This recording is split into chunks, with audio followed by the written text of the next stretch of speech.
The alarm screamed through Station Theta 7 at exactly 0300 hours, and Myra Park jerked awake in her small quarters.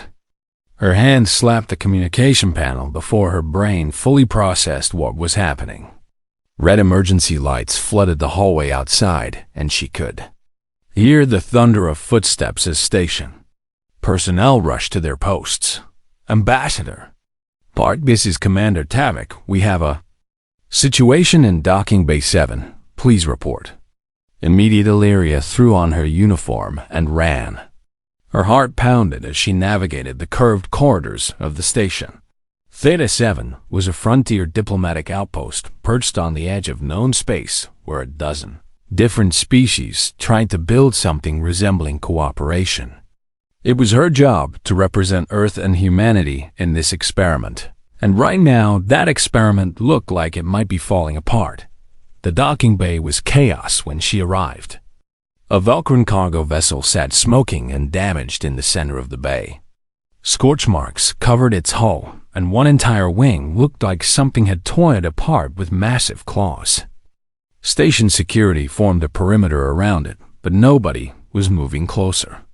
They just stood there with weapons ready and expressions that ranged from nervous to terrified. Commander Tavik stood near the control station. He was a Churek and looked like a massive praying mantis wearing armor. His compound eyes reflected the emergency lights as he turned to face. Ambassador, we detected 3 life signs in the emergency pods, but there is a problem. What kind of problem? They are Velcr. Young and the crew is dead. Mireille felt her stomach drop. She knew about the Velcr. Everyone in the galaxy knew about them. They were Class 4 predators with scales like armor and teeth designed to tear through metal. Their species came from a world even more hostile than Earth, where everything was either predator or prey, and there was no middle ground. Velcr young were born with hunting instincts fully active. They were dangerous from the moment they hatched. How Young Scanner says approximately 1 month. 1 month old meant they were still cubs, but already deadly. Myra could see why everyone looked so nervous. The other species on the station came from gentler worlds, where young meant helpless and harmless. They had no framework for understanding babies that could kill. What do you need from me? Commander Tavik gestured at the damaged ship with one blade-like arm. We need someone to extract them from the pods, but everyone refuses to go near them. They are already showing aggressive behavior, and our medical staff will not approach. You are human, and humans come from a death world like the Velcr. I thought perhaps he trailed off, but Mireille understood. Earth was famous in the galactic community as a nightmare planet where everything from the bacteria to the weather tried to kill you. Humans had earned a reputation as survivors who could handle things that would destroy other species. It was flattering and annoying in equal measure. She looked at the damaged ship and thought about 3 babies trapped inside, scared and alone. Their parents were dead. Their world had just been torn apart. Yes, they were predators, but they were also children. I will do it. The other security personnel stared at her like she had volunteered to jump into a star. One of them was a Planari named Vosk, who had become something like a friend over the past 6 months. He stepped forward with his tentacles, writhing in agitation. Ambassador Park, this is extremely dangerous. Velcr cubs have killed trained handlers before. They do not bond easily, and they see most species as either threats or food. Mireille smiled at him, even though her heart was racing. Then I guess I better make sure they do not see me as either. She grabbed an emergency kit and walked toward the ship before she could talk herself out of it. Behind her, she heard Tavik ordering his team to be ready to intervene if things went wrong. That was not particularly comforting, but she appreciated the thought. The emergency pods were in the cargo hold, and it took her 10 minutes to cut through the damaged airlock. The inside of the ship smelled like burned metal and something else. Blood, probably. She tried not to think about what had happened here or how. Terrified, the crew must have been in their final moments. The first pod opened with a hiss of pressurized air, and Mireille found herself face to face with a Velcr cub. It was about the size of a large dog with scales that shimmered between green and black. Its eyes were golden with vertical slits for pupils, and they locked onto her with an intensity that made her freeze. Rows of needle-sharp teeth filled its mouth, and its claws looked like they could punch through steel. The cub hissed at her and backed deeper into the pod. It was terrified, she realized. Not aggressive. Just scared out of its mind. "Hey there," she said softly. "It's okay. I am not going to hurt you." Cub did not understand her words, obviously, but it seemed to respond to her tone. The hissing stopped, and it tilted its head, watching her. With those unnerving golden eyes, she opened the other two pods and found two more cubs in similar states. One was slightly larger than the first with darker scales. The other was smaller with a pattern of silver markings along its spine. All three were scared hungry and definitely dangerous. Getting them out of the ship was an exercise in patience. Mireille did not try to grab them or force them. She simply opened a path to the exit and waited. Eventually, hunger and curiosity won out over fear. The largest cub went first, prowling low to the ground with its eyes scanning for threats. The other two followed in a tight formation. The security team nearly opened fire when the cubs emerged. Mireille had to step between them and the cubs with her arms spread wide. "Stand down, they are just babies." "Just babies that could tear you apart," Ambassador Tvek said, but he ordered his team to lower their weapons. "What do you intend to do with them now?" "Take them to my quarters, I suppose." Every being in that docking bay stared at her like she had lost her mind. Maybe she had. But as she looked at those three cubs huddled together with their scales bristling and their eyes wide with fear, she could not see predators. She just saw three kids who had lost everything. The walk back through the station was tense. The cubs stayed close together, moving in that fluid predator way that made them look like they were floating. Station personnel pressed themselves against walls as they passed. Some fled entirely. News traveled fast in a place this small, and within minutes, everyone knew that the human ambassador had brought Velcr cubs onto the station. Her quarters were designed for a single human diplomat. Not for three growing predators, but it would have to do. She entered first and held the door open. The cubs hesitated at the threshold, testing the air with flicking tongues. Then the largest one made a decision and prowled inside. The others followed. Mireille closed the door and leaned against it. Her hands were shaking now that the adrenaline was fading. 3 Velcr cubs were in her quarters. 3 babies from a species known for being impossible to domesticate or befriend. 3 children who could probably kill her without much effort if they decided she was a threat. The cubs were already exploring, moving through her small space with predatory grace. They knocked over a chair, investigated her desk, and one of them found her bed and jumped on it. They were testing everything, looking for threats or opportunities. She needed to feed them. The station had synthesized protein slurry based on Velcr dietary requirements. She prepared 3 bowls and set them out on the floor. The cubs noticed immediately, but did not approach. They watched her with those calculating eyes, weighing risks and rewards. Mireille sat at her desk and pulled up her reports. She ignored the cubs completely. Let them decide when they felt safe enough to eat. Forcing the issue would only make things worse. That it took nearly an hour, but eventually, the smallest cub crept forward and began eating. The others joined quickly once the first one proved it was safe. They ate like they were starving, which they probably were. As the station lights dimmed for night cycle, Mireille felt exhaustion crash over her. It had been the longest day of her life, and tomorrow would probably be worse. The galactic community was going to have opinions about this. Strong ones. But right now 3 cubs were fed and safe, and that was enough. She would deal with the rest tomorrow. The cubs did not sleep that first night, and neither did Myre. She watched them from her desk as they prowled through her quarters, testing every surface and corner. They moved like liquid shadow, flowing from one spot to another with a grace that seemed impossible for creatures so young. Their scales caught the dim emergency lighting and threw back colors that shifted between green and black and sometimes a deep purple that looked almost like bruises. The largest cub was clearly the leader. Myre decided to call her Hana. She was the one who made decisions first, who tested dangers before the others would try.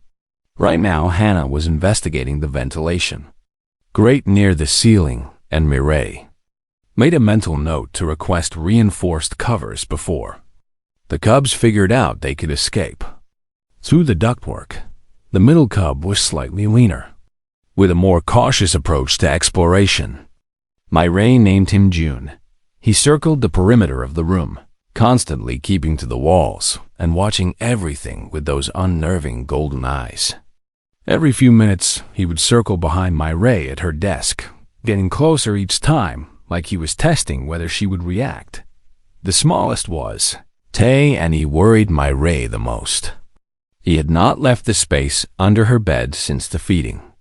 She could see him in the shadows, watching everything with an intensity that suggested he was calculating threats and planning responses. His silver markings made him easier to track in the darkness, which was probably a disadvantage in the wild. But here, it just made him look more dangerous. Her com panel buzzed. Around 0200 hours.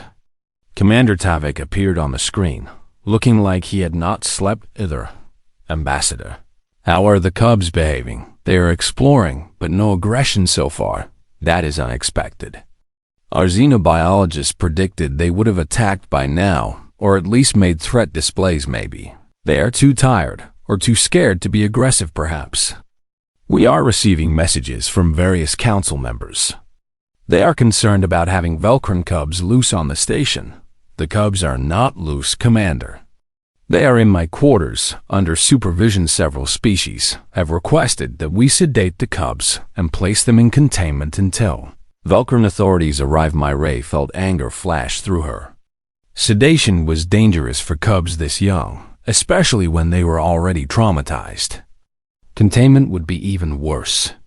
These babies needed safety and stability, not drugs and cages. Tell the council members that I appreciate their concern, but the cubs stay with me. I will take full responsibility for their behavior. Ambassador Tavik said slowly. Do you understand what you are committing to? If those cubs harm anyone, it will be considered your fault. There could be serious diplomatic consequences. I understand. Commander Tavik studied her for a long moment. His compound eyes made it impossible to read his expression, but his mandibles clicked in what might have been respect or resignation. Very well, but I am assigning a security detail outside your quarters. If anything goes wrong, they will intervene immediately. That is acceptable. The screen went dark, and Myre turned back to find all three cubs staring at her. They had frozen when the com activated, and now they watched her with predatory focus. Hana had lowered into a crouch that looked ready to explode into violence. June had positioned himself near the door. Tay was still under the bed, but she could see his muscles bunched tight. It is okay, she said softly. Just talking to a friend. No danger here. The words meant nothing to them, but her tone seemed to help. Slowly the cubs relaxed and went back to their exploration. Hana investigated the small bathroom. June returned to his circling. Tay remained under the bed like a coiled spring. Hours passed. Myre tried to work on reports, but found herself watching the cubs instead. They were beautiful in a terrifying way. Evolution had designed them perfectly for hunting and killing. Every movement was efficient and purposeful. Even their breathing seemed calculated to minimize noise and maximize readiness. But they were also babies. When Hana knocked over a small plant, she jumped back, startled by the crash. When June tried to climb onto a chair, he miscalculated and fell, landing in an undignified heap. Even Tay occasionally made Small chirping sounds that were probably meant to be threatening, but just sounded scared. Around 400 hours, Myray noticed the cubs were slowing down. Their movements were less fluid, more clumsy. Hannah kept shaking her head like she was trying to stay alert. June stumbled during one of his perimeter checks. Even Tay looked less tense under the bed. They were exhausted but fighting it. In the wild, a Velcr cub that fell asleep in an unsafe place would be dead by morning. Their instincts would not let them rest until they felt secure, and right now nothing about this situation felt secure to them. Myri understood suddenly what they needed. Not food or water or entertainment. They needed safety. They needed to feel protected enough to let their guard down.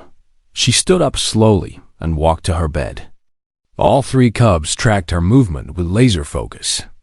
She sat down on the edge of the mattress and then lay back, pulling her thermal blanket up to her chin.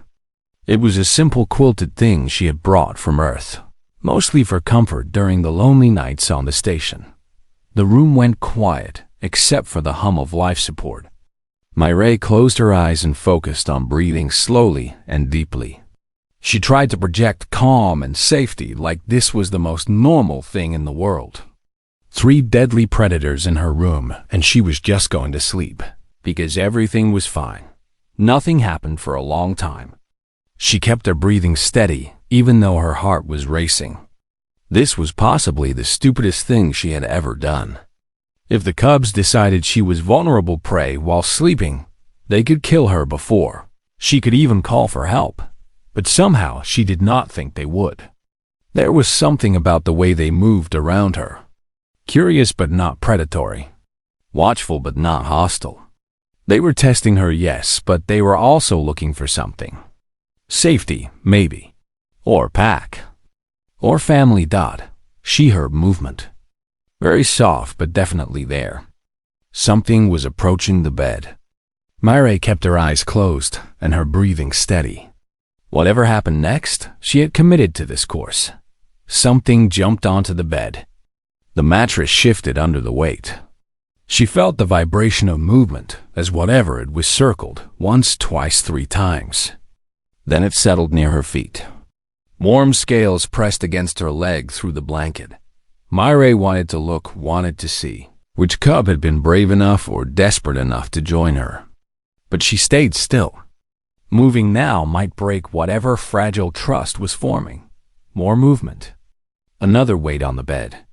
This one settled closer, pressed against the first. 2 cubs now. The third took longer. Myray could hear soft footsteps on the floor circling the bed. June probably.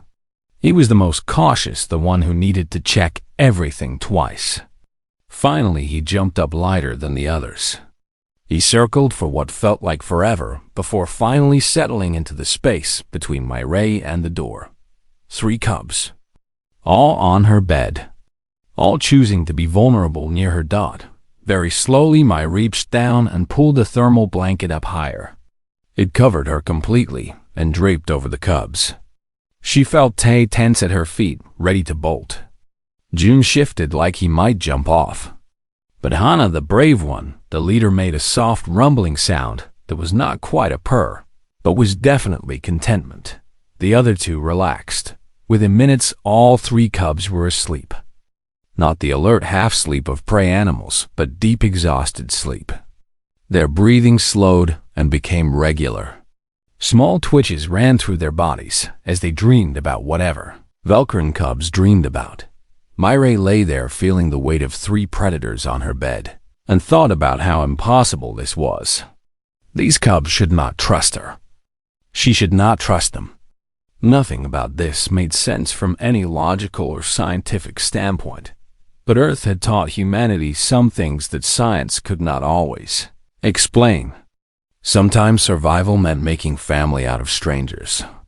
Sometimes the deadliest thing you could do was show kindness when everyone expected violence. Sometimes babies just needed someone to make them feel safe, even if that someone was from a completely different species. The station security cameras were recording all of this, she knew. By morning, the footage would be spreading through the galactic network. People would have opinions. Strong ones. Some would call her a hero, and some would call her insane. Right now, though, with 3 Velcr cubs sleeping peacefully under her blanket, Myra did not care what anyone thought. These babies had lost everything, and she had given them one night of peace. That was enough. Morning came too fast. Myra woke to find 3 Velcr cubs still piled on her bed, but now awake and staring at her with those unsettling golden eyes. For a moment, nobody moved. The cubs watched her. She watched them. The universe held its breath. Then Tay chirped softly, and the spell broke. Hana stretched in that boneless way cats did, extending each leg and flexing claws that could probably punch through hull plating. June yawned, showing far too many teeth for Myra's comfort. But none of them seemed aggressive or threatened. They just seemed like kids waking up from a good sleep. Thought her comm panel was flashing with approximately 50 urgent messages. Myra groaned and rolled out of bed carefully to avoid disturbing the cubs more than necessary. They watched her move to the bathroom but did not follow. When she came back out, they were investigating the food bowls from last night, licking them clean of any remaining traces. She prepared fresh bowls of the protein slurry. The cubs ate with less suspicion this time, almost casual about it. That was progress.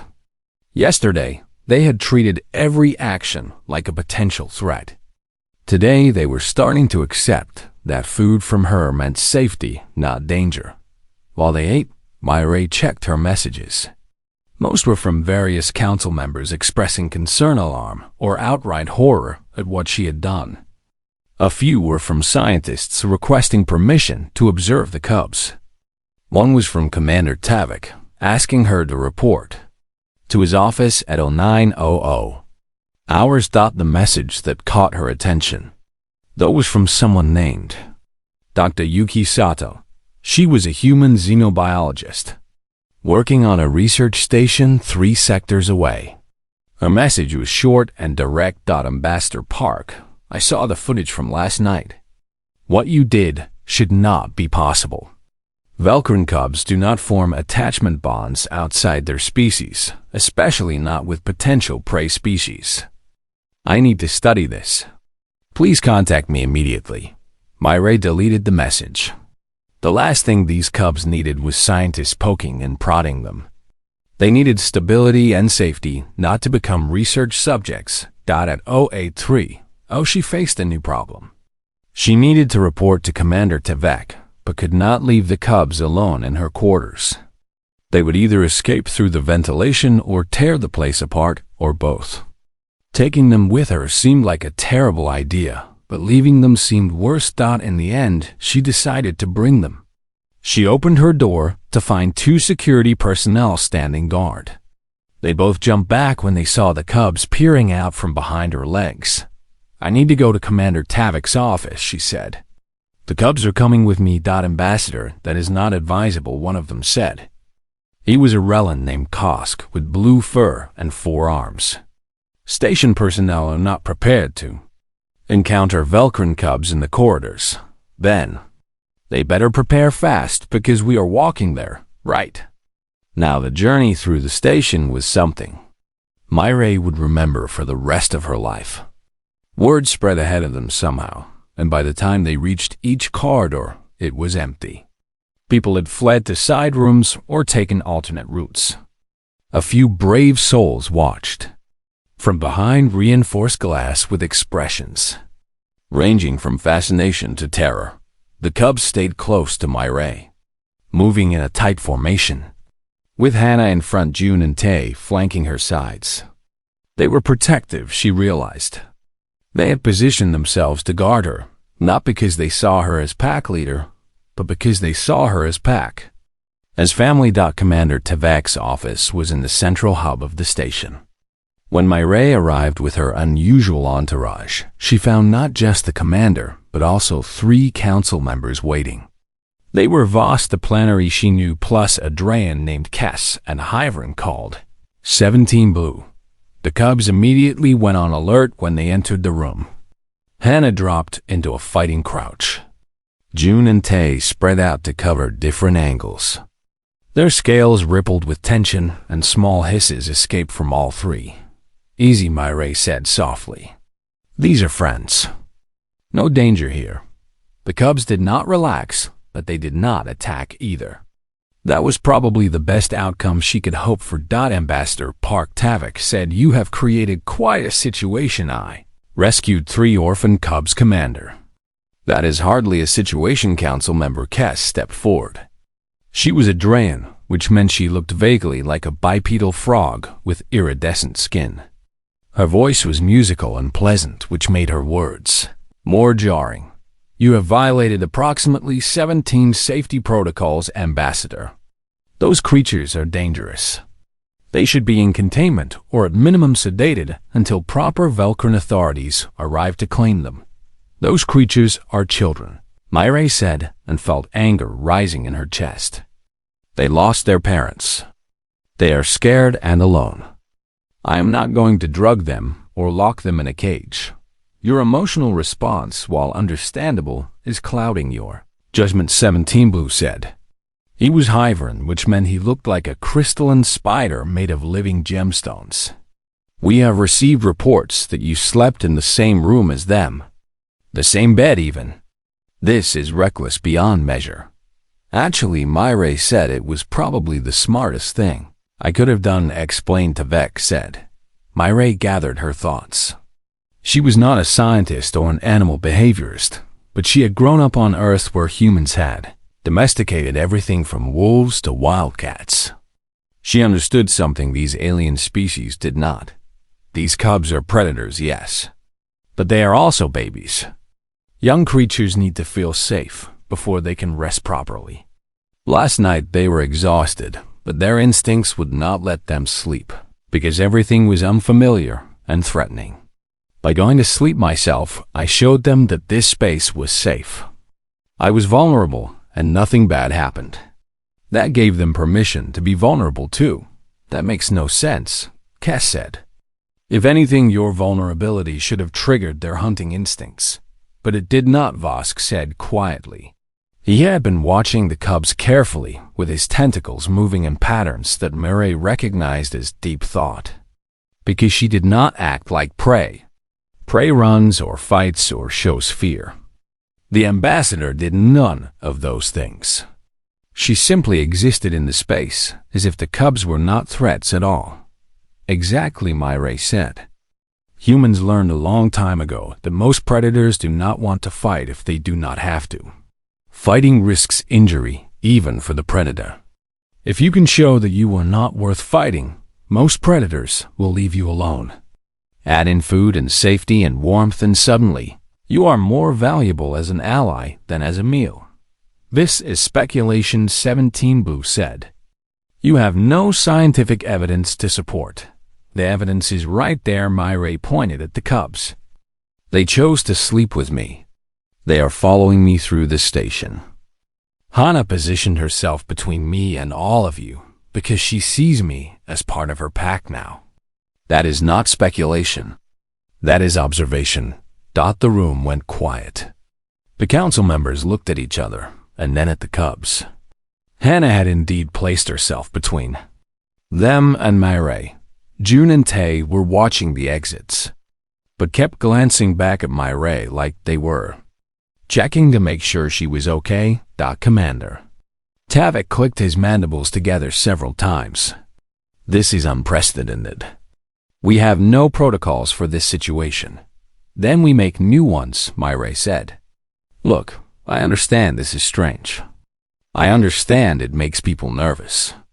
But these cubs are not going anywhere until Velcr authorities arrive, and that could take weeks. We can either fight them every step of the way, which will be dangerous for everyone, or we can work with their nature and let them feel safe. And you believe you can keep them safe? Cass asked. Keep the station safe from them. Yes, Murray said with more confidence than she felt. I do. More silence. Finally, Tavek made a decision. Very well, Ambassador. The cubs remain in your care. However, I am assigning additional security, and you must agree to certain restrictions. The cubs are not to enter sensitive areas without escort. You must check in twice daily. And if there is any sign of aggression towards station personnel, we will be forced to take more direct action. Agreed, Myray said. The council members filed out looking unhappy but resigned. Vosk paused at the door and looked back at her dot. You know this will change things, Ambassador. If you succeed, if you can prove that humans can bond with a species like the Velcr, it will change how the galaxy sees your people. Myray looked down at the three cubs.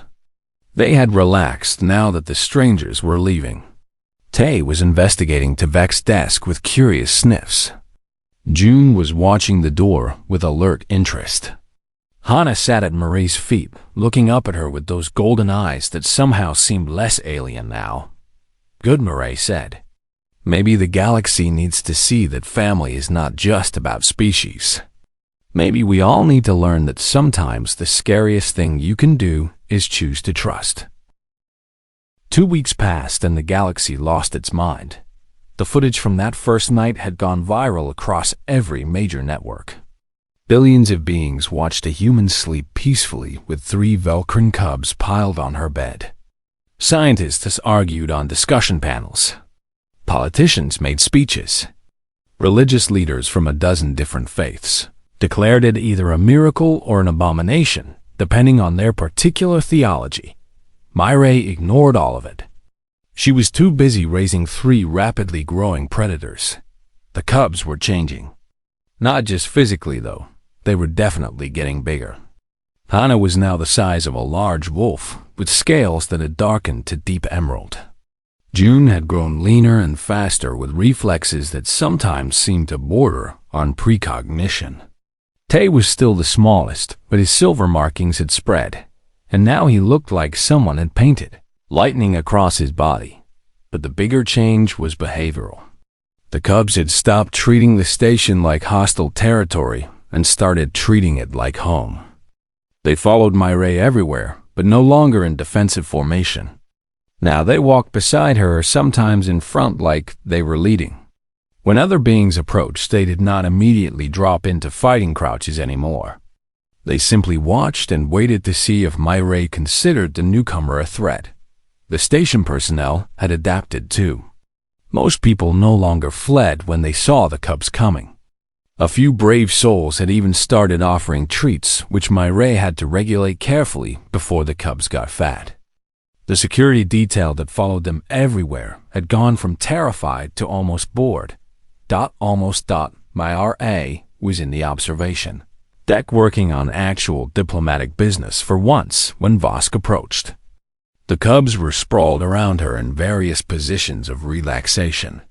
Hana was on her back with all 4 legs in the air, somehow looking both deadly and ridiculous. June was grooming himself with meticulous care.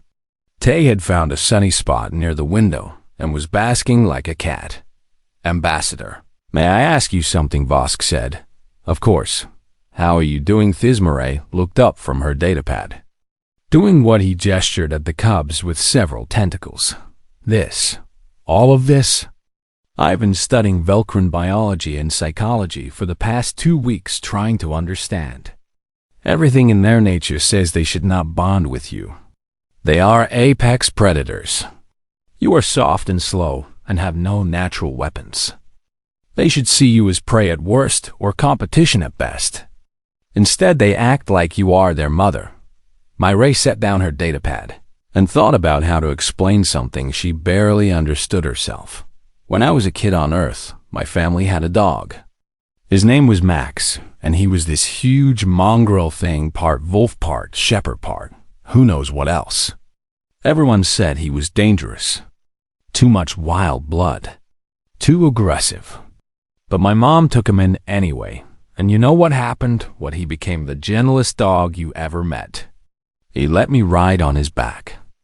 He slept outside my bedroom door every night to protect me. He once got between me and a snake that wandered into our yard and took the bite himself. But why? Vosk asked.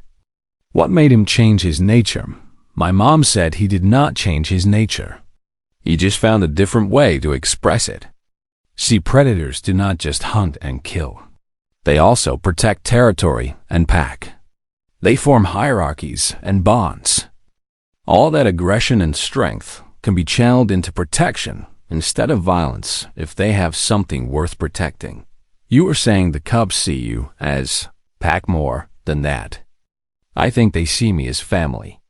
And I think that is what confuses everyone. Most species in the galaxy evolved on worlds where family meant biological offspring.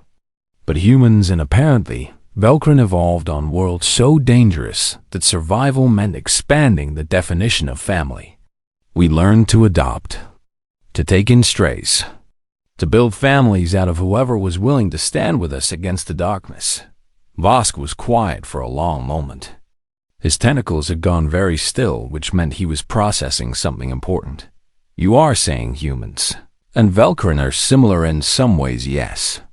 Both species come from death worlds. Both had to become apex predators just to survive. But I think the real similarity is this.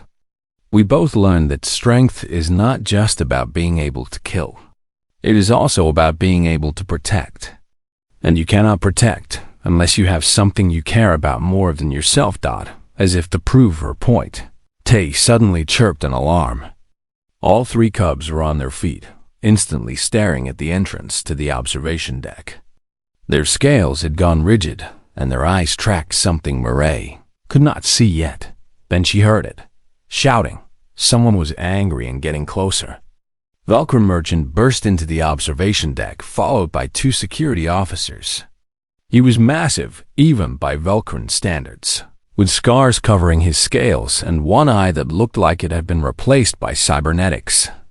He saw the cubs and froze. "What is this?" he roared. "What have you done to these cubs?" The cubs reacted instantly. Hannah leaped between Myrey and the merchant. June circled to flank.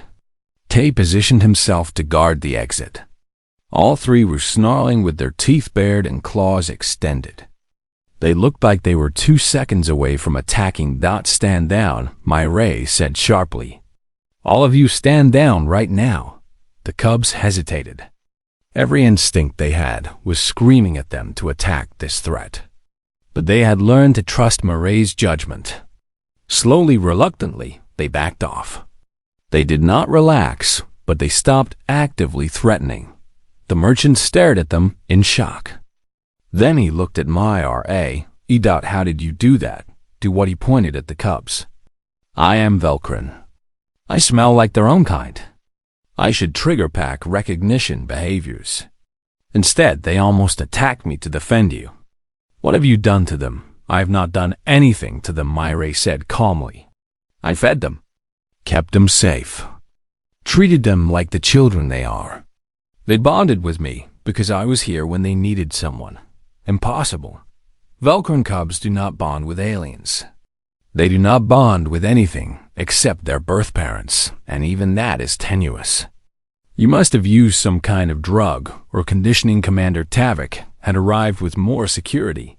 The situation was getting tense.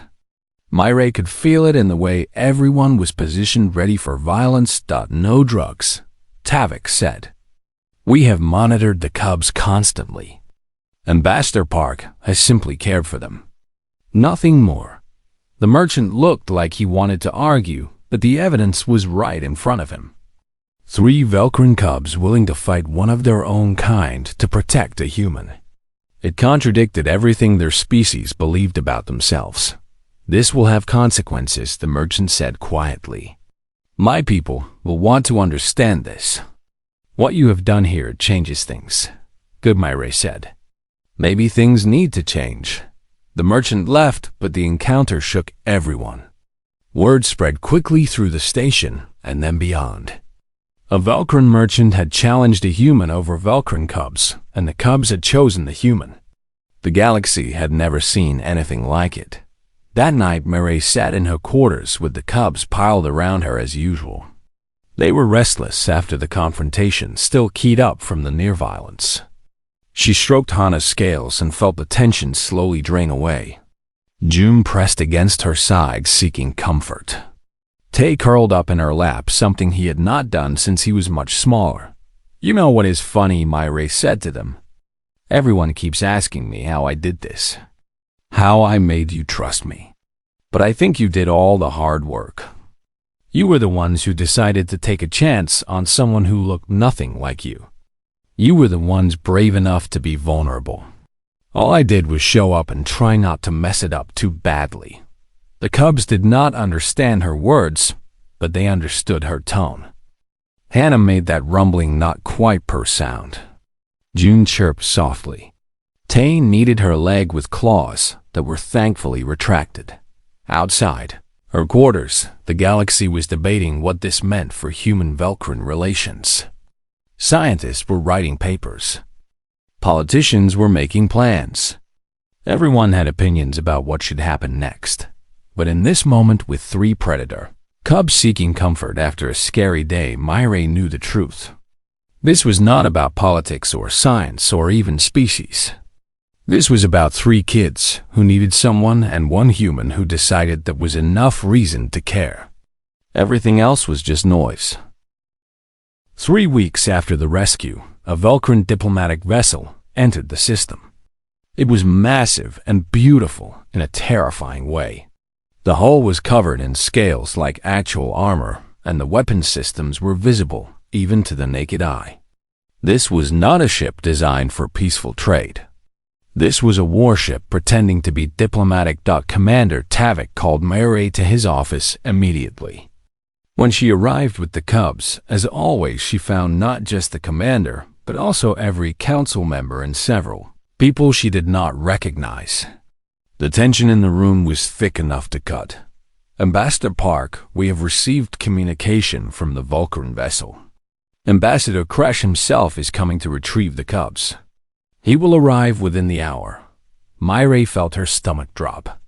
She had known this day would come. The cubs could not stay with her forever. They needed to be with their own people, learning their own culture. But knowing it intellectually and feeling it emotionally were 2 very different things. The cubs sensed her distress immediately. Hannah pressed against her leg. June made questioning chirps. Tay, who had been exploring the office, came running back to her side. They knew something was wrong, even if they did not understand what. The next hour was the longest of Myra's life. She took the cubs back to her quarters and tried to prepare them, though she had no idea how to explain what was about to happen. She groomed them carefully, checking their scales and claws. She fed them their favorite protein mixture. She tried to memorize everything about them the way Hannah's scales caught the light, the sound of June's chirps, the pattern of silver on Tay's body. When the call came to report to docking Bay 7, Myra felt like she was walking to her own execution. The cubs followed her with their usual confidence, completely unaware that everything was about to change. The docking bay was filled with people. Station personnel had gathered to witness this historic moment. Cameras from a dozen news networks were recording. Security was everywhere, heavily armed and clearly nervous about having a Velcr warrior ambassador on the station. The airlock opened and Ambassador Crash entered. He was enormous even by Velcr standards, with scales so dark they were almost black. Scars covered his body, and his eyes were the coldest gold Myra had ever seen. This was not a diplomat who spent his time in conference rooms. This was a warrior who had earned his position through combat and survival. He stopped when he saw the cubs. His expression was impossible to read, but something flickered in those cold eyes. Recognition, maybe. Or memory. The cubs reacted to him instantly. They went rigid, and their scales stood up in threat display. But they did not attack, and they did not flee. They simply positioned themselves around Myra in a defensive formation and waited. Ambassador Park Crash said. His voice was like grinding stone. "I have come for the cubs, of course," Myra said. She was proud that her voice did not shake. "They are healthy and well-adjusted. I have kept detailed records of their diet and development. So I have heard. The galaxy speaks of nothing else." A human raising Velcr cubs. It should be impossible. And yet here we Rekrish move closer. The security personnel tensed, but he ignored them. His attention was fixed on the cubs. He circled them, slowly studying them with an intensity that made Ray nervous. Hannah tracked his movement with her eyes, but did not turn her body. She stayed focused on protecting Ray. They have bonded with you, Kresh said. It was not a question. Yes, this is unprecedented in my species' history. Cubs bond with parents, sometimes with siblings, if they are raised together. But never with aliens. Never with potential prey species. I am not prey ambassador. None of us are. We are all just people trying to survive. Kresh stopped circling and faced her directly. You speak wisdom for one so young.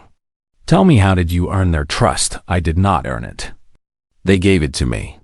I just tried not to betray it. Explain. Ray took a breath and tried to put into words something she barely understood herself. She told him about that first night when the cubs were too scared to sleep. About pulling up the blanket and showing them safety. About the days that followed, learning their personalities and their needs. About treating them not as dangerous predators, but as children who needed structure and love. Kresh listened without interrupting. When she finished, he was quiet for a long time. Around them, the docking bay had gone silent. Everyone was watching this exchange, knowing it would shape the future of human-Velcr relations. You understand, Ambassador, that I must take them. They need to be raised among their own kind. They need to learn our culture, our traditions, our way of life. I understand, Ray said. Her throat felt tight and her eyes burned, but she would not cry. Not here. Not in front of everyone. That is why I am giving them to you without argument. Because it is what is best for them. Kresh nodded. Then come with us, Dodd, what come to the Velcr homeworld.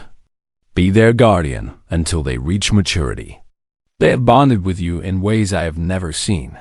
Breaking that bond now would cause psychological damage. But more than that, I think my people need to see what you have accomplished. We need to understand how a human succeeded where we have failed. Ray stared at him. Come to Velcr Prime, the most dangerous inhabited world in the galaxy. Home to billions of apex predators who would see her as either weak or threat or both. And yet looking down at Hannah and June and Tay, she knew her answer. These cubs had chosen her as family. How could she abandon them now? When do we leave tomorrow? My ship is equipped for long voyages. We will provide quarters suitable for you and the cubs. The journey will take approximately 3 weeks. The next 24 hours were chaos. Ray had to prepare for a journey into unknown space. She had to coordinate with Earth government, who were thrilled and terrified in equal measure. She had to say goodbye to people she had worked with for months, knowing she might never see them again. Commander Tavik gave her a communication device that would work even in Velcr space. Vosk gave her a data file containing everything known about Velcr culture, which was not much. Other station personnel gave her gifts and well wishes, and more than a few told her she was insane. Maybe she was.